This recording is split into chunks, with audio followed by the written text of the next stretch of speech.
êtes ensemble avec vous sur Sud Radio pour commenter l'actualité. Oui, ce sera moins drôle que le théâtre, la revue de presse de Paris Première, mais néanmoins, on va essayer d'être un peu plus précis. Voilà, Frédéric Dabi ne devrait pas tarder à nous rejoindre, directeur général de l'IFOP. Jean-Philippe Dugouin-Clément, maire UDI de Mennecy, vice-président de la région Île-de-France. La région Île-de-France qui est en force ce matin, puisqu'Alexandra Spinner, vous êtes enseignante, mais vous êtes également déléguée spéciale en charge du décrochage scolaire à la région Île-de-France. Et Arnaud Benedetti, heureuse de vous revoir également. Merci. Professeur à la Sorbonne, rédacteur en chef de la revue Politique et Parlementaire. Et je rappelle votre dernier livre, RN, l'inéluctable victoire, qui est paru chez Michel Lafon. Et je rappelle qu'il y a un point d'interrogation au titre de votre livre.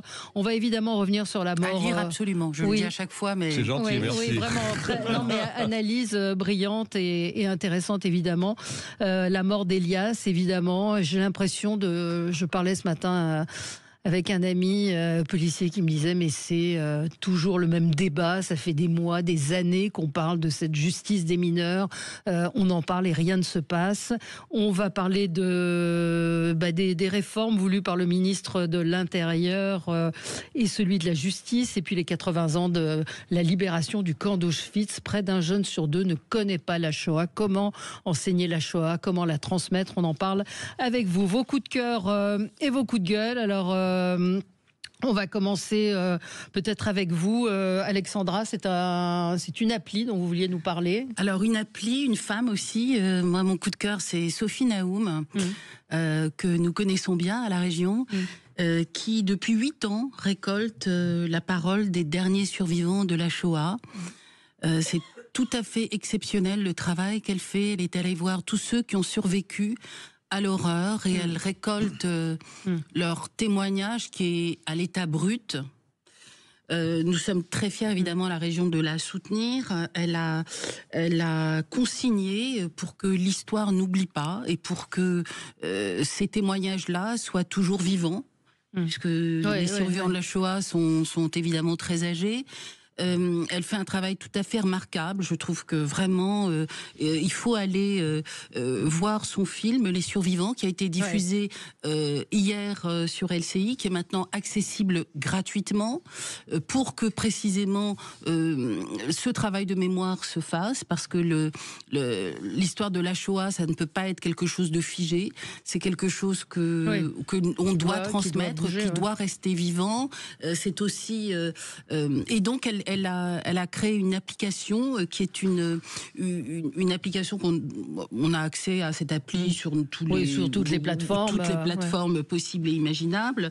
Donc c'est une application mobile géolocalisée qui est tout à fait unique, puisqu'elle vous donne accès là où vous êtes à tous les témoignages des survivants de la Shoah, avec leurs histoires, avec leur parcours, et voilà, je vous invite vraiment à la télécharger, parce que c'est quelque chose d'exceptionnel.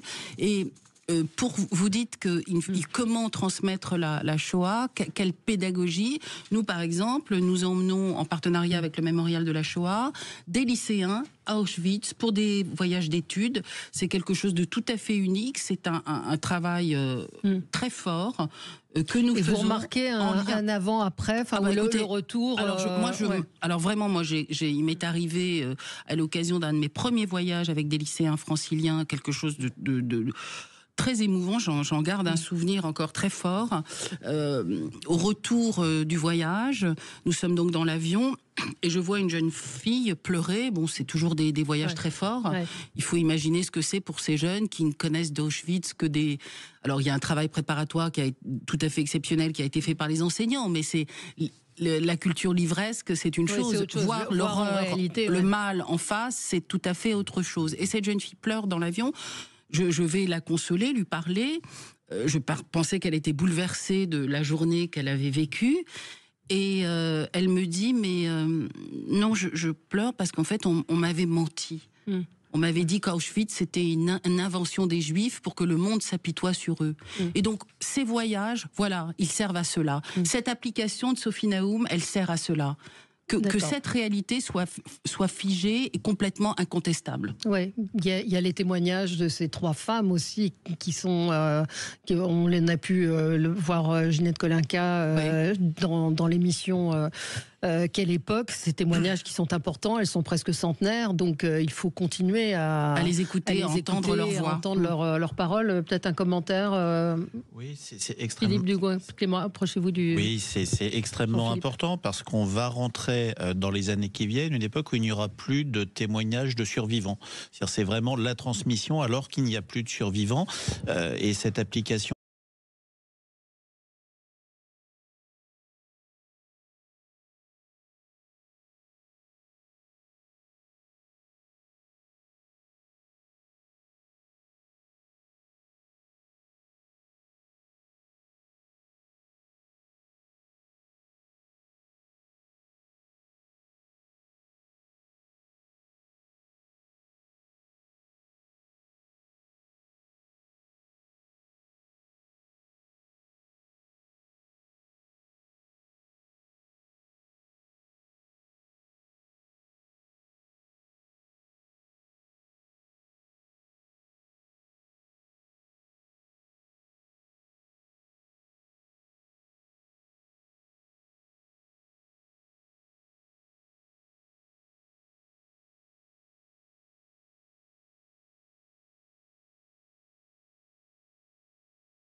Mettez-vous d'accord, Valérie Expert. Et nous sommes aujourd'hui ensemble avec Frédéric Dabi, directeur général de l'IFOP, co-auteur avec Brice Sokol, Parlons-nous tous la même langue, qui est paru aux éditions de l'Aube. Jean-Philippe Dugoin-Clément, maire UDI de Mennecy et vice-président de la région Île-de-France. Alexandra Spiner, enseignante et déléguée spéciale en charge du décrochage scolaire à la région Île-de-France. Et Arnaud Benedetti, professeur à la Sorbonne, rédacteur en chef de la revue politique et parlementaire. Et je rappelle votre dernier livre, Aux portes du pouvoir, RN, l'inéluctable victoire, qui est paru chez Michel Lafon.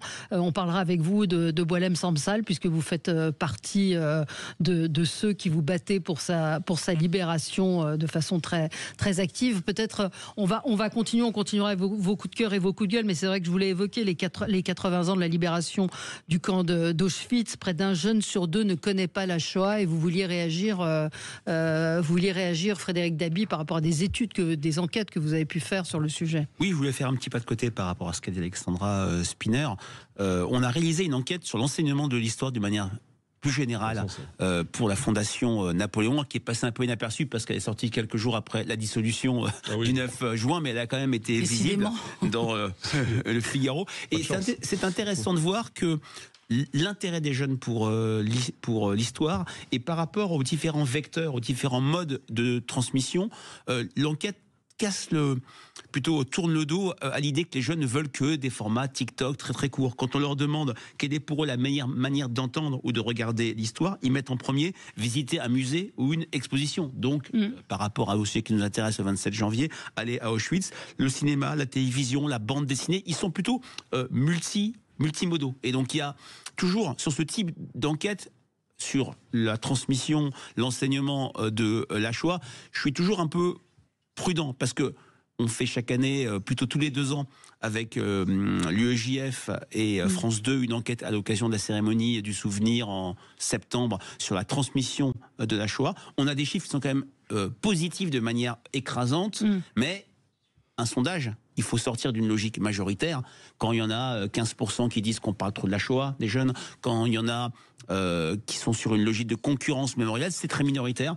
Et dans une logique d'extrapolation, ça fait malheureusement beaucoup de jeunes. Et moi, à titre personnel, c'est vrai que j'ai toujours été frappé par les témoignages de résistants, de personnes qui avaient été déportées. Ginette Kolinka fait par exemple énormément pour transmettre auprès des jeunes. Et puis je crois que vous l'avez peut-être dit avant que je n'arrive, et encore une fois, désolé pour mon retard, il y a un film qui va sortir en février du couple ou du duo Nakache-Toledano qui a interviewé les derniers survivants et qui est vrai, par des jeunes filles de 13 à 15 ans qui ont interviewé sur un format très long.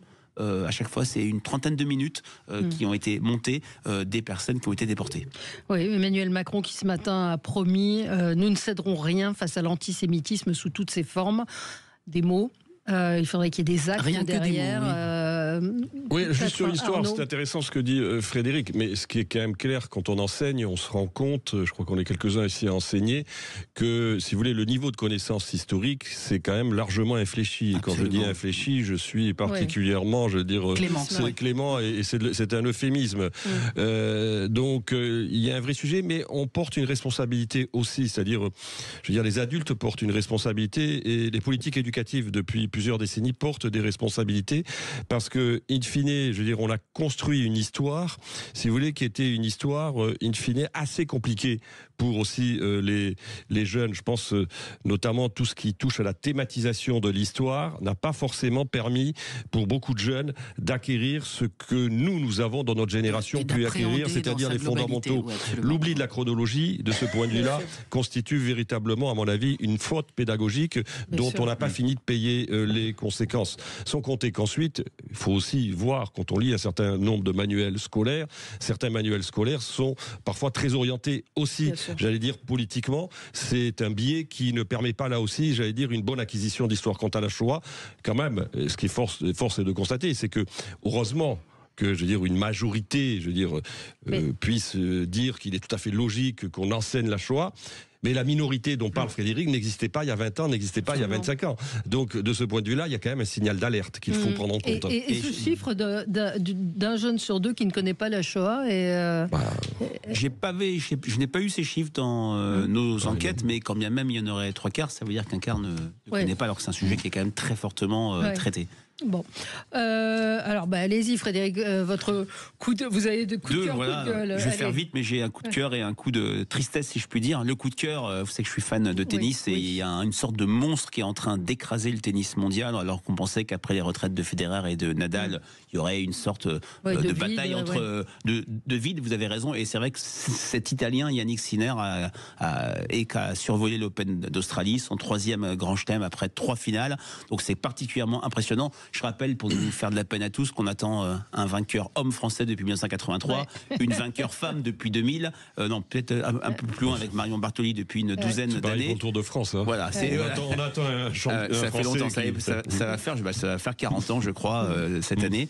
Et mon coup de tristesse, c'est la disparition de l'ancien maire de Bordeaux, Nicolas Florian. Je parle en titre professionnel et à titre personnel, parce que historiquement l'IFOP a travaillé énormément avec la ville de Bordeaux, avec Alain Juppé, et c'est vrai que j'ai connu Nicolas à de nombreuses reprises pour des enquêtes, pour des réunions assez chaleureuses organisées par Alain Juppé qui s'appelait les Vendanges de Bordeaux, et c'est vrai que il a été meurtri de sa défaite en 2020 face à l'écologiste Pierre Hermic, qui, entre parenthèses, s'est plutôt mis dans les pas d'Alain Juppé, qui a créé une rupture par rapport à ce qu'a fait Alain Juppé et Nicolas Florian, et c'est vrai que c'est une nouvelle qui a énormément ému le monde politique, mais aussi les Bordelaises et les Bordelais. Assez jeune, 55 ans. Il était un amoureux de sa ville. C'est la particularité de cette ville de Bordeaux. Moi, je me souviens d'Alain Juppé quand il transformait sa ville.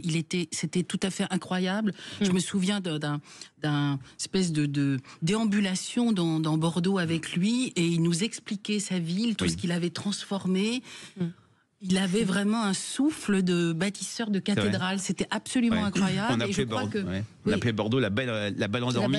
Il a très fortement réveillé. Avec l'aménagement des quais, le tramway. Et la défaite de Nicolas était totalement injuste. Jean-Philippe Dugoin-Clément. Déjà, c'était quelqu'un de jeune, parce que 55 ans, un AVC, c'est absolument affreux pour sa famille, ses proches, ses amis.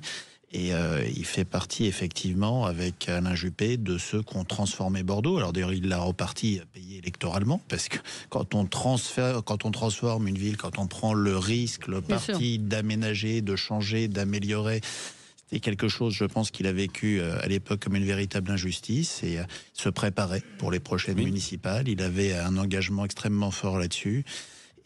Je pense que c'est un traumatisme pour lui, mais pour la ville aussi. Il aura marqué la ville. Juste, alors c'est la liaison et la transition, c'est compliqué parce que vous évoquiez vous évoquiez le fait qu'on attendait des champions de tennis français. Et ben on a perdu à la Coupe du Monde de pâtisserie ce week-end. C'était à Lyon au Syrah. On a été battus par les Japonais. Mais les Japonais gagnent très souvent, je crois. Non, les Français étaient quand même les champions. Ah bon. Et là, ils ont un chocolat qui s'est effondré au moment du montage et patatras. C'est un accident, le ça. Japon est passé devant nous. Il y a des drames comme ça. Sur une note un petit peu. C'est vrai que la transition est compliquée. Oui, la transition était Ils apprennent compliquée. vite. Un auditeur qui est allé voir l'application Les Derniers de Sophie Naoum dit qu'il n'est pas bien mis en avant sur la plateforme. Donc il va falloir y remédier, qu'on ne comprend pas que c'est une application. Mais donc, c'est bien qu'on ait ce genre de voilà, remontée. vous voyez, on a des auditeurs qui nous écoutent.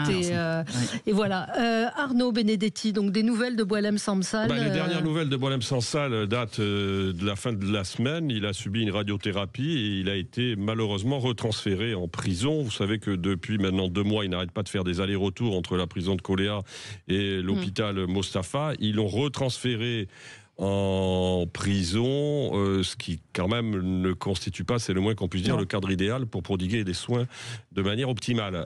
Donc on est évidemment toujours très inquiet et très préoccupé, sachant que son avocat français n'a toujours pas le visa, sachant que la protection consulaire nous est toujours refusée. Seul moment d'éclaircie dans cette semaine que nous avons passée, c'est le vote de la proposition de résolution au Parlement européen que le comité de soutien avait profondément poussé depuis 3 semaines, qui a été adopté à plus de 530 ou 540 voix, de manière à la fois transpartisane et transnationale. Alors on a retenu évidemment plutôt, j'allais dire, le vote contre de Madame Rima Hassan, mais bon, nous retenons quand même le fait que très majoritairement les parlementaires européens sont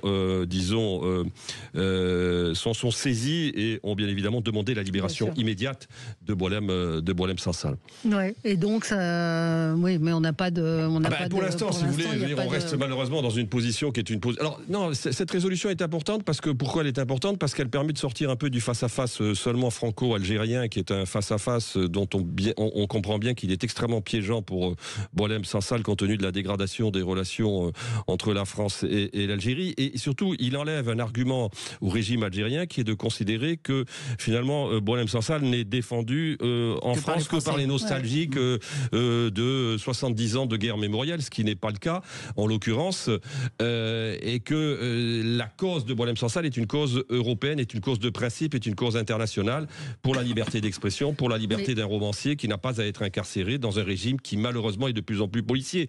Il faut être clair, beaucoup de gens sont arrêtés en Algérie et ils viennent de fermer en plus une des plus grandes maisons d'édition algériennes, les éditions Frantz Fanon, il y a 3 semaines, il y a 10 jours. Parce qu'ils avaient publié un livre qui s'appelait L'Algérie juive. Tout à fait. Voilà. On se retrouve dans un instant et vous pourrez faire votre coup de gueule qui découle de ce que vous venez de dire. À tout de suite. Sud Radio. Sud Radio. Parlons vrai. Parlons vrai. Sud Radio. Parlons vrai.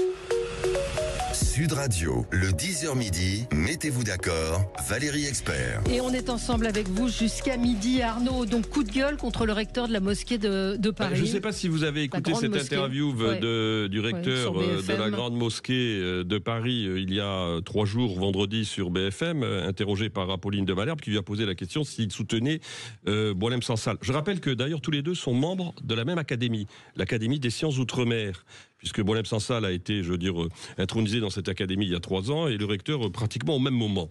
In fine, qu'est-ce qu'a dit le recteur ? Quelque chose qui ne nous surprend pas, parce qu'il est très silencieux depuis 2 mois sur ce sujet, c'est qu'il ne connaissait pas ce dossier. Donc on peut douter d'abord qu'ils ne connaissent pas ce dossier, on peut douter qu'ils ne lisent pas les médias, on peut douter qu'il n'ait pas été quand même sollicité par un certain nombre de responsables politiques pour servir d'intermédiaire avec le pouvoir algérien, dont on sait qu'il était quand même un proche, et d'ailleurs il ne s'en cache pas, en l'occurrence.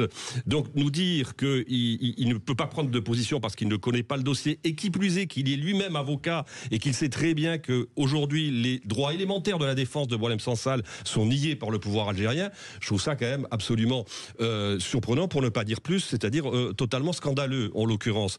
Donc moi je crois qu'en effet, à un moment donné, il va falloir que l'on démasque les tartuffes dans cette affaire, et le recteur de la Grande Mosquée fait partie de ces tartuffes.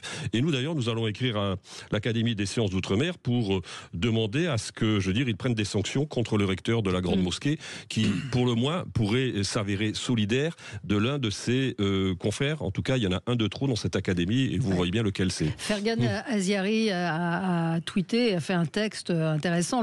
Alors il cite le recteur de la Grande Mosquée qui dit le fait d'être franco-algérien nous met dans des situations difficiles pour justifier ces atermoiements minables concernant la séquestration de Boualem Sansal. Et Fergan Aziari dit c'est vrai quoi, entre les injonctions d'une dictature revancharde et les principes d'une république bien plus libérale, le choix est tellement difficile pour cet avocat de formation qui dans cette émission s'est refusé de qualifier l'Algérie de régime autoritaire.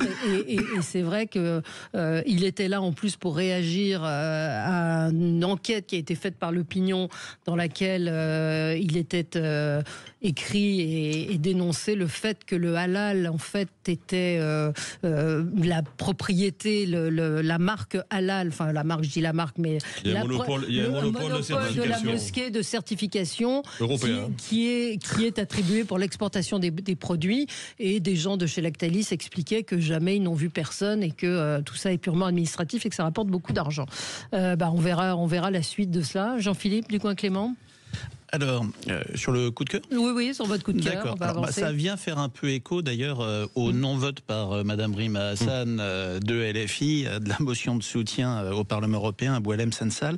C'est l'élection municipale partielle de Villeneuve-Saint-Georges qui s'est tenue ce week-end. Il y avait le premier tour. Et en fait, c'est un double coup de cœur et des interrogations. Le premier coup de cœur, c'est que, contrairement à ce qu'il a annoncé, le sémillant Louis Boyard, représentant de LFI, n'a pas gagné au premier tour, ce qui était quand même les grandes annonces fait des espèces de tartarinades sur les réseaux sociaux. Et la deuxième bonne nouvelle, mon deuxième coup de cœur, c'est qu'il peut être battu. Mais il est arrivé en tête, il peut être battu à plusieurs conditions. Il est arrivé en tête avec 24,5. La deuxième candidate LR arrive à 22,2. Le troisième, qui représentait toute la gauche, arrive à 20,7. Et on a ensuite deux candidats, Divers Droite et Centre UDI, qui font globalement 14,5, 14,7. Le maire sortant. C'est rarissime qu'un maire fasse un score pareil. Oui, ça dépend des contextes. On peut en trouver d'autres. Mais je peux vous donner des exemples. J'attends. Un maire sortant qui fait 15%, c'est au premier tour, c'est très rare. Y compris dans ma commune, l'ancien maire sortant, il fait 13,5. Voilà. Mais ça peut arriver. Il y a 35 000 communes, donc évidemment, il y a sûrement des.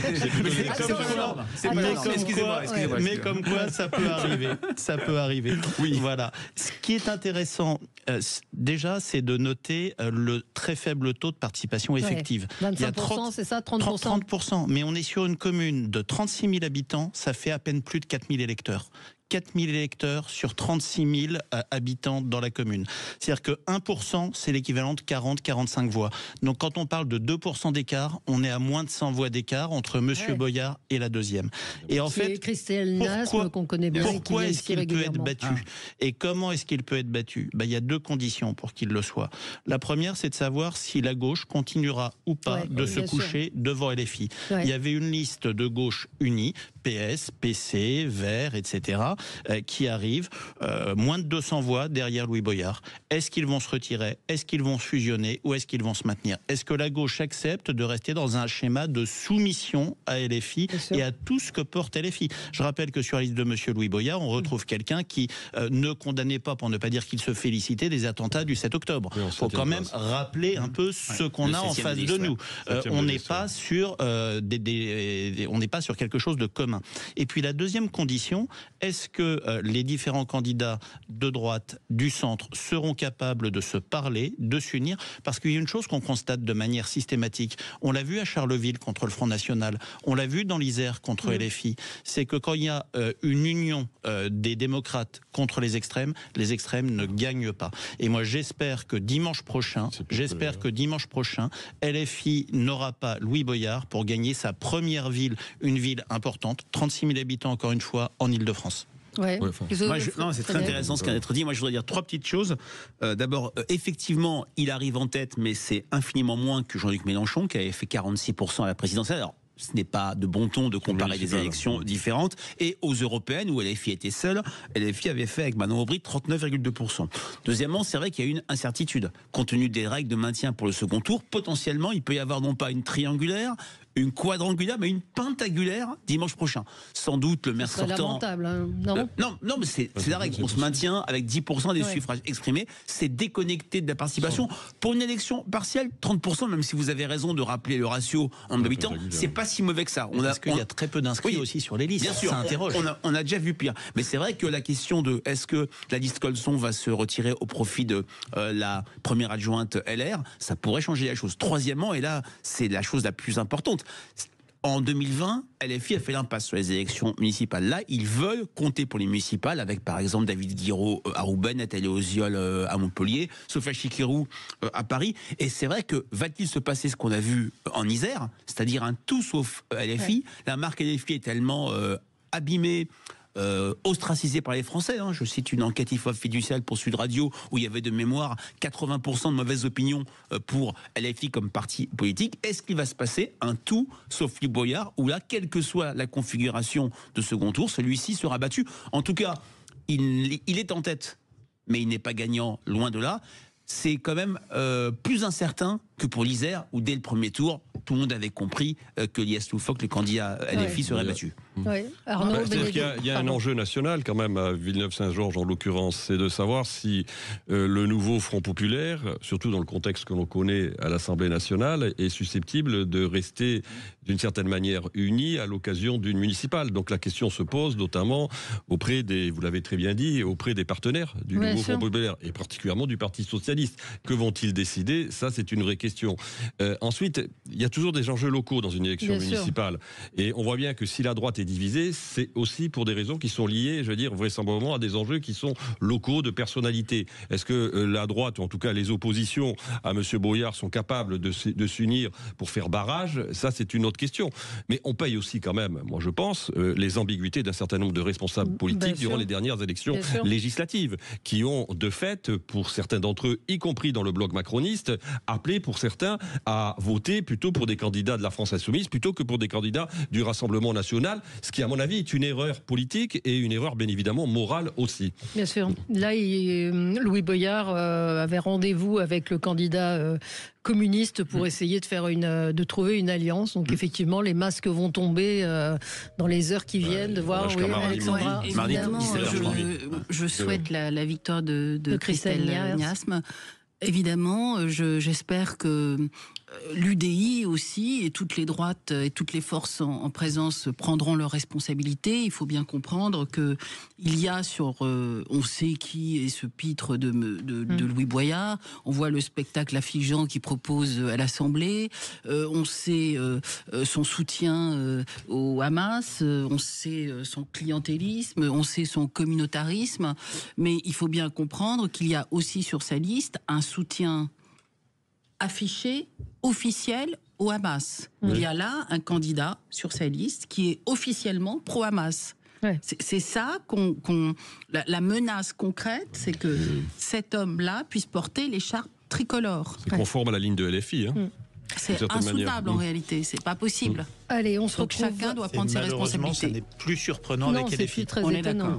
On se retrouve dans un instant avec vous sur Sud Radio. On va parler de l'assassinat d'Elias, 14 ans, qui rentrait du foot et qui a été poignardé pour avoir refusé de donner son portable. À tout de suite.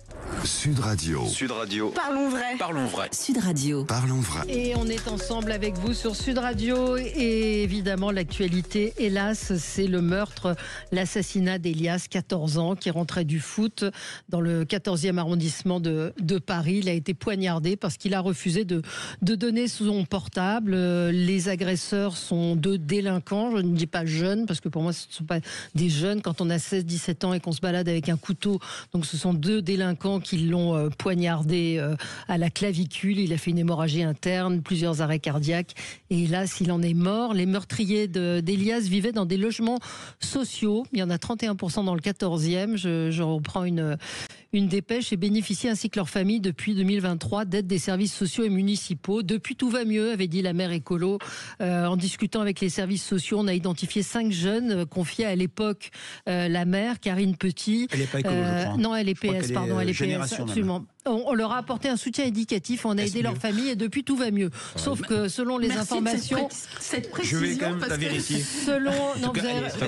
Alors, donc à l'époque, elle était PS, elle a dû changer. On a aidé leur famille, depuis tout va mieux et les 2 suspects du meurtre font partie de ces 5 personnes prises en charge. Valérie, je vous invite vraiment à aller voir l'interview qu'elle a donnée parce qu'elle est totalement lunaire. C'est-à-dire qu'on regarde cela et on se dit mais à quelle humanité appartient cette femme?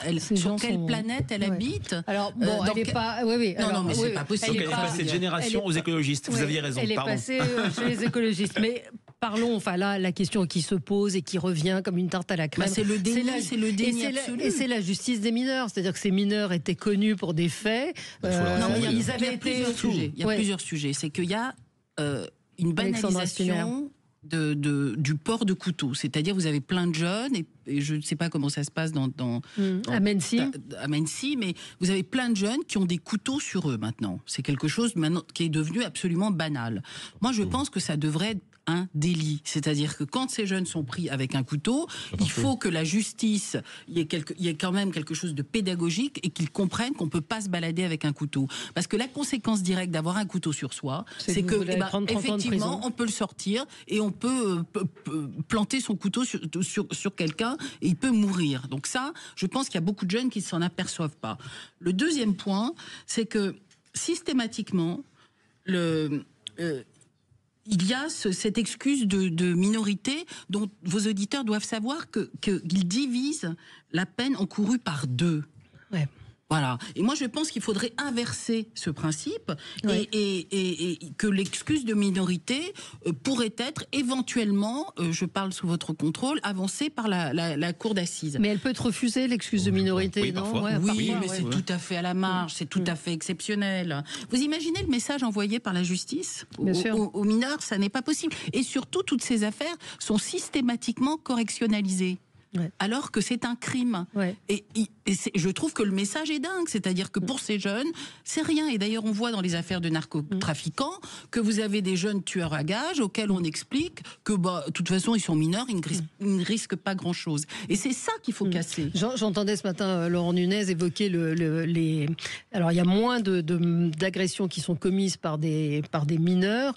Néanmoins, alors je sais pas comment je vais le formuler, tous les homejacking sont commis par des mineurs, par exemple. Donc tout ce qui est crime violent, en tout cas, l'est par aujourd'hui. Je suis pas sûr qu'il y en ait moins. Je pense qu'il y a eu beaucoup de choses. Il y a eu la rue Corvisart où quelqu'un a été poignardé. Il y a eu les bagarres sur la dalle olympiade et la dalle du 15e. Le jeune Alexis, il y a quelques années. Enfin, il y a quand même beaucoup de choses qui se passent comme ça. Alors, Jean-Philippe Dugouin-Clément, vous êtes maire de Mency, d'une commune. Vous êtes confronté, vous, à ces violences chez les mineurs?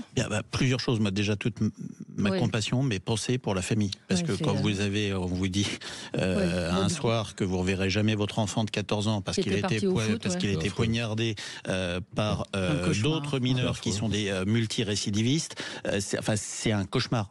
C'est absolument affreux, innommable, insoutenable. Première chose. Deuxième chose, sur les couteaux, effectivement, aujourd'hui, c'est interdit, c'est contraventionnel. Faudrait aller plus loin. Ce que disait Alexandra, faudrait aller plus loin. Mais au-delà de ça, le sujet, parce que les actes de délinquance répétés de la part de mineurs, on les subit tous dans nos communes. Moi, je peux vous donner des exemples à Mency, de rixes devant les lycées, de matchs aller-retour qui sont amplifiés avec les réseaux sociaux. Il y a une déconnexion totale d'adolescents ou de jeunes adultes par rapport à la violence. C'est-à-dire que les couteaux, les marteaux, c'est des choses qui viennent fréquemment. Il y a déjà eu l'Essonne est le département de France le plus touché par les phénomènes de rixes. On a déjà eu plusieurs morts. C'est des faits divers qui reviennent 2 fois, 3 fois par an, où on continue à avoir ça. Et il y a cette espèce d'excuse de non-suivi sur la minorité. Vous voyez, ce week-end encore, moi j'ai la police municipale qui a arrêté un gosse, enfin, il avait 17 ans, qui grillait un feu rouge en voiture, qui n'était pas de ma commune, mais qui traversait ma commune, et qui était, là encore, quelqu'un de bien connu. Et le problème, ce qui est absolument terrible, c'est qu'on ne répond pas, ou on répond probablement dans des délais trop longs ou de manière non adaptée sur des premiers actes de délinquance. Et où à chaque fois, c'est un palier qui est franchi jusqu'à des drames comme celui qu'on connaît. Alors, on a un nouveau garde des Sceaux qui a un discours extrêmement volontariste, pour lequel moi j'attends beaucoup de lui, parce que c'est très rare. Après Michel Alliot-Marie, c'est la première fois qu'on a un garde des Sceaux qui a été auparavant ministre de l'Intérieur, et donc qui a été chargé dans ses missions préalables de gérer la police, les gendarmes, de gérer le bras armé, et qui se retrouve en situation de dire, des fois, il y a un problème de travail, de corrélation, d'action entre l'action des forces de l'ordre et l'action de la justice. Donc moi j'attends, ça fera pas revenir cet enfant, ça fera pas revenir tout ce qui a été fait, mais si au moins on peut pour l'avenir avoir des réponses pénales qui permettent d'arriver à ce qu'on n'ait plus ça, à ce qu'on n'ait plus ces phénomènes de dérive, et qui pour le coup ont endeuillé une famille, mais les familles des 2 assassins, leur vie est flinguée aussi. C'est 3 familles qui ont une vie qui est détruite parce qu'on a été incapable, quand ils ont commencé à dériver à 12 ans, 13 ans, 14 ans, là où il y avait encore moyen de le faire, d'arrêter les choses. Mais ce que dit Laurent Nunez, c'est que ces jeunes étaient tellement connus que ces services ont tout de suite fait le lien avec ces deux délinquants. Et ce qu'il dit, il s'est félicité d'une baisse, Laurent Nunez, préfet de police de Paris, d'une baisse des vols avec violence en général, de l'ordre de 20% dans l'agglomération parisienne, mais il souligne que la proportion de mineurs mis en cause dans les faits de délinquance baisse de l'ordre d'à peu près 10% aujourd'hui, sauf qu'il y a une montée en puissance de la violence des jeunes délinquants. Je dis peut-être une bêtise, mais la baisse est peut-être liée à l'effet Jeux Olympiques aussi à Paris, en l'occurrence. Évidemment. Donc il y a peut-être un biais dans cette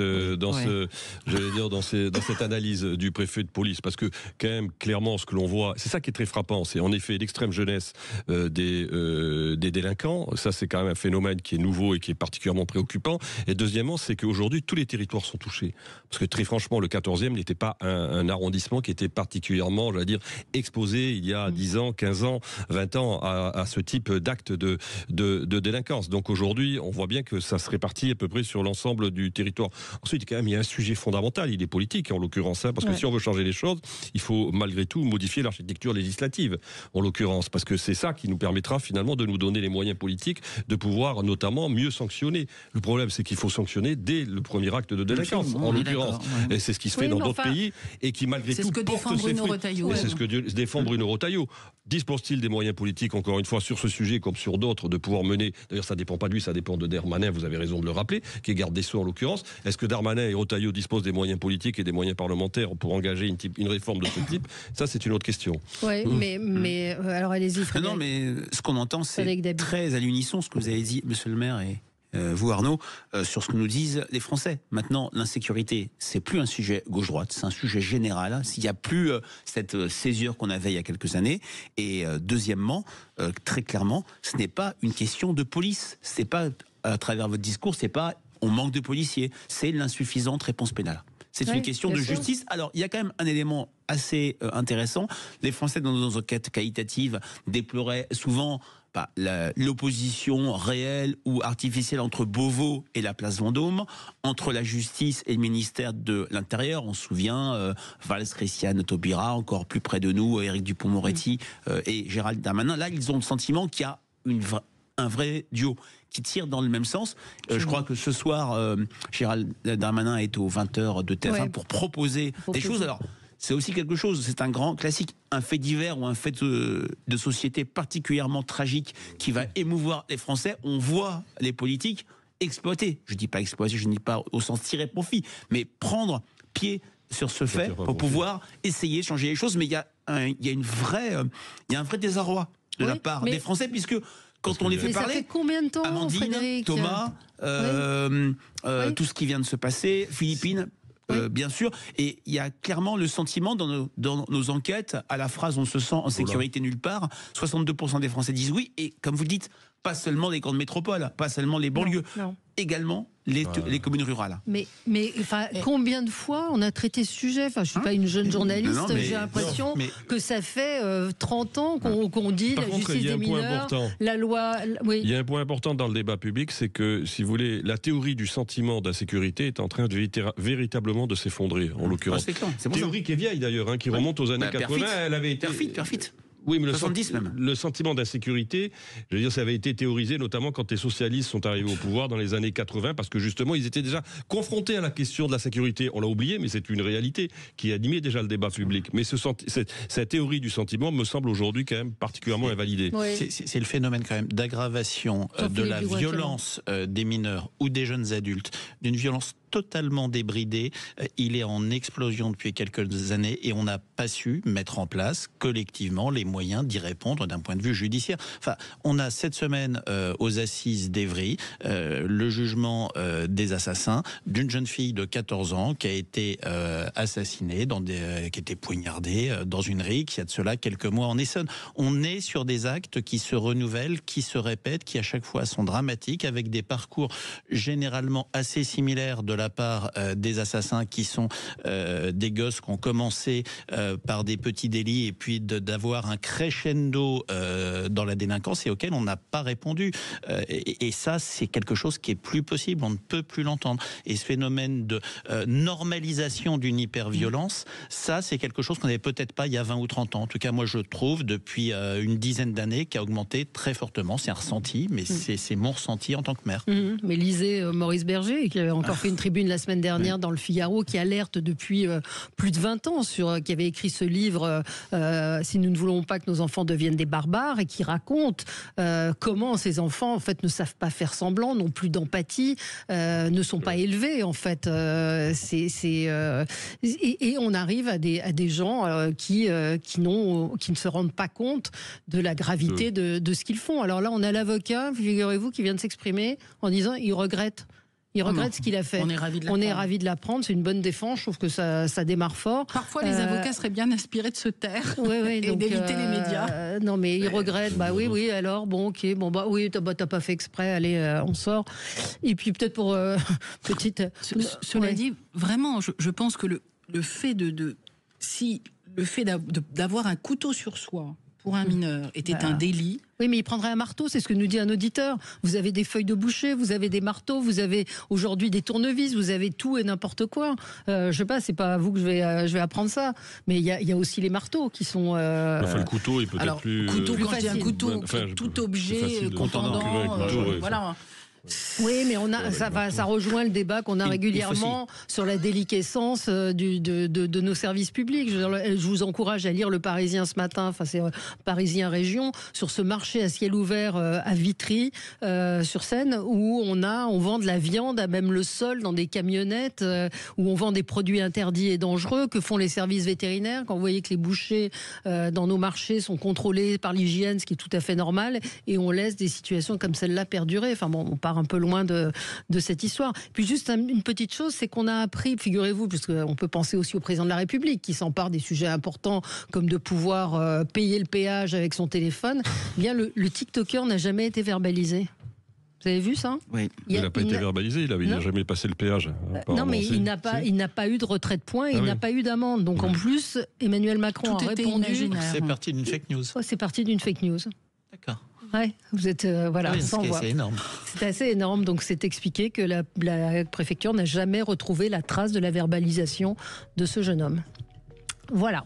Allez, on se retrouve dans un instant avec vous. À tout de suite. Sud Radio, votre attention est notre plus belle récompense. Sud Radio, le 10h midi, mettez-vous d'accord, Valérie Expert. Alors, je voudrais qu'on revienne sur ces déclarations d'Éric Lombard, qui était invité sur LCI et qui a indiqué qu'il ne partageait pas la vision de l'immigration du ministre de l'Intérieur. C'est vrai qu'il y a une polémique en France sur cette immigration qui aujourd'hui travaille dans les restaurants, en particulier tout ce qui est métiers de la restauration, qui se battent pour que ces immigrés puissent rester en France. Donc, quoi de gouvernemental une fois de plus ? Non, moi je sais pas. Après, on peut parler de beaucoup de choses. Il y a la question de l'immigration des personnes qui travaillent, il y a la question du regroupement familial à côté. On a quand même une réalité démographique, c'est qu'on est sur un vieillissement de la population, que la population diminue. Et donc la question du besoin d'immigration dans les 10 ans, 20 ans, 30 ans, c'est quelque chose qui se posera économiquement pour le pays du fait de notre pyramide des âges. Première chose. La deuxième chose, c'est qu'on a aujourd'hui des secteurs, enfin si vous parliez des restaurants, mais si vous allez à l'hôpital, si vous allez sur des chantiers dans le bâtiment, dans les travaux publics, vous enlevez la main-d'œuvre étrangère, vous ne vous faites plus soigner, vous n'allez plus au restaurant, il n'y a plus de travaux qui sont dans ce pays. Voilà, ça c'est un constat factuel. Alors après, est-ce qu'il faut se réjouir ou pas? Je n'en sais rien. Quelles sont les questions du regroupement familial? Quelles sont les questions de l'obtention des visas? Est-ce que on va vers une immigration choisie ou subie? Est-ce qu'on part sur des quotas? Mais le fait de dire que le pays pourrait aujourd'hui, du jour au lendemain, fonctionner économiquement sans immigration, c'est pas vrai. Non. Arnaud. En tout cas, non, mais ce qui est intéressant, au-delà de la question de fond, mais c'est une question de fond. C'est aussi, on voit bien que sur ce sujet-là, le gouvernement se retrouve confronté à une situation qui est très compliquée parce que on le savait déjà, de toute façon, le sujet migratoire, c'est le sujet le plus clivant dans la classe politique. Oui, pas dans la société. Français, j'allais le dire. Mais oui, bien sûr, mais je parle sous le contrôle de Frédéric, en l'occurrence. Mais pas chez les Français, puisque chez les Français, il y a plutôt une convergence de vues aujourd'hui sur la maîtrise, sur la nécessité de la maîtrise. Mais dans la classe politique, c'est loin d'être le cas. Donc, comment peut-on finalement mener une politique migratoire qui réponde aux besoins des Français quand on a une coalition gouvernementale où on n'est pas d'accord sur l'essentiel, y compris sur la question, qu'on le veuille ou non, de l'immigration de travail en la matière. Donc ça, c'est un vrai problème auquel, Monsieur Retailleau est confronté, mais avec lui, le Premier ministre, Monsieur Bayrous, qui, à mon avis, rend quand même très fragile cet attelage gouvernemental dans la durée. Ouais, je voulais prolonger sur ce que dit Arnaud. C'est un des sujets, on l'a vu dans le bouquin avec Brice Sokol, où le décalage entre ce que l'on voit de la classe politique, je pense au débat parlementaire de novembre-décembre 2023, qui a été très marqué, une classe politique toujours arc-boutée sur le clivage gauche-droite, et ce que nous disent les Français, en tête des enquêtes IFOP fiduciales pour Sud Radio, où il y a un consensus de plus en plus fort. On a une majorité très nette, par rapport à notre sujet dramatique précédent, qui considère que les délinquants multirécidivistes étrangers doivent être expulsés, y compris à gauche, c'est 70%. On a une majorité de sympathisants de droite qui disent pourquoi pas ne pas régulariser au cas par cas des sans-papiers dans les métiers en tension. On se souvient quand la gauche en 97 avait régularisé des sans-papiers, il y avait eu vraiment une exacerbation du clivage gauche-droite. On est sur un sujet où il y a beaucoup de consensus, où le durcissement d'opinion est réel, mais l'opinion est assez rocardienne. Ça fait des années qu'on pose pour la Fondation Jean Jaurès, c'est le devoir de la France d'accueillir des réfugiés ou des migrants, qui fuient la guerre ou la misère. On trouve une petite majorité de Français qui répondent par l'affirmative. Donc on a une opinion publique qui, la crise de l'écoute, elle est là.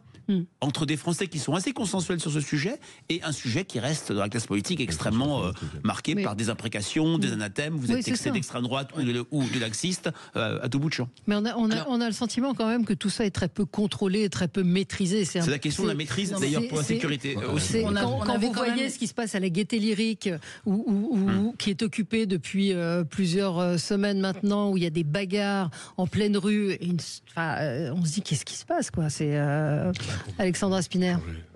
Oui, juste. Pour rappeler quand même qu'on avait une loi sur l'immigration qui était plutôt bien ficelée, que le Conseil constitutionnel a vidé de tout son sens. Et voilà, on se retrouve maintenant dans cette situation. Moi, je regrette quand même qu'il y ait une telle dichotomie entre les discours portés par deux ministres d'un même gouvernement. Mais ça dit tout de ce gouvernement. Je pense qu'il faut redonner un vrai message politique. C'est ce que tente de faire Bruno Retailleau, puisque là, en l'état, on en est à la circulaire Valls. Donc là... Bruno Retailleau, avec cette nouvelle circulaire au préfet, va peut-être impulser quelque chose de différent. Maintenant, ça doit aussi nous interroger sur le rapport au travail des Français. Parce que je n'ai pas besoin de vous rappeler les chiffres du chômage. C'est quand même très étonnant que tous ces métiers en tension, on ne puisse pas trouver, on soit contraint de faire appel à des sans-papiers ou des. Enfin, c'est quand même un vrai questionnement qu'on doit avoir. Aujourd'hui, les restaurateurs vous disent que pour certains, ils seraient obligés de fermer, ils ne pourraient pas fonctionner s'ils n'avaient pas recours. Très bien, mais ça n'est étayé par rien.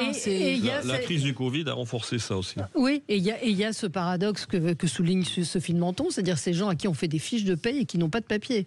Ce qui est quand même les travailleurs surréaliste. physiques, ce qu'il y a de plus en plus, ce qui d'ailleurs est absolument fou. Moi, j'ai jamais compris comment c'est. Mais il y en a beaucoup, effectivement, qui travaillent sous des identités fausses. Enfin, c'est quelque chose de fou. Mais ça devrait moralement nous mais ce qui est totalement dingue, ce qui est totalement dingue, mais en l'état actuel du pays, enfin, moi je le vois en tant que maire et donc comme employeur, je le vois sur toutes les entreprises que je suis amené à croiser sur ma commune, dans mon territoire, qui ont des difficultés à recruter aujourd'hui, y compris alors qu'on est sur un taux de chomage à 7, 7,5, qui a durablement baissé, enfin on était à plus de 10 il y a quelques années, mais on est quasiment sur un ratio demande d'emploi qui est celui d'un ratio de plein emploi, c'est-à-dire de moins de 3%.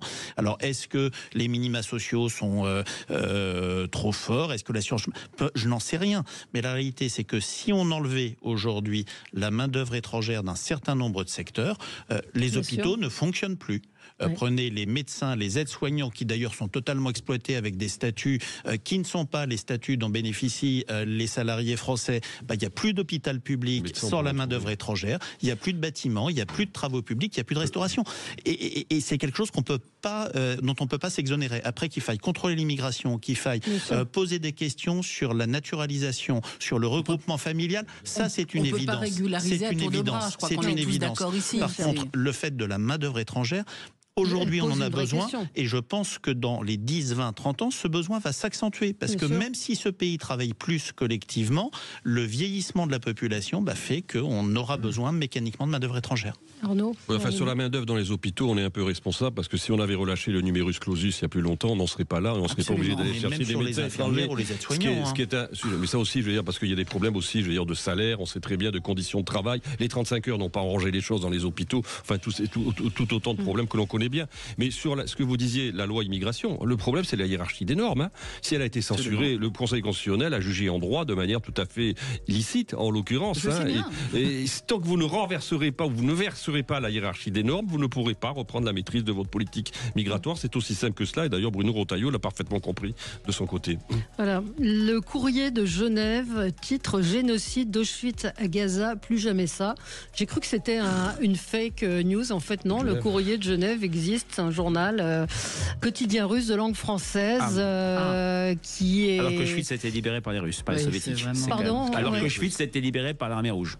Non, j'ai dit un comité russe. Non, c'est suisse, pardon. C'est un quotidien suisse. Voilà.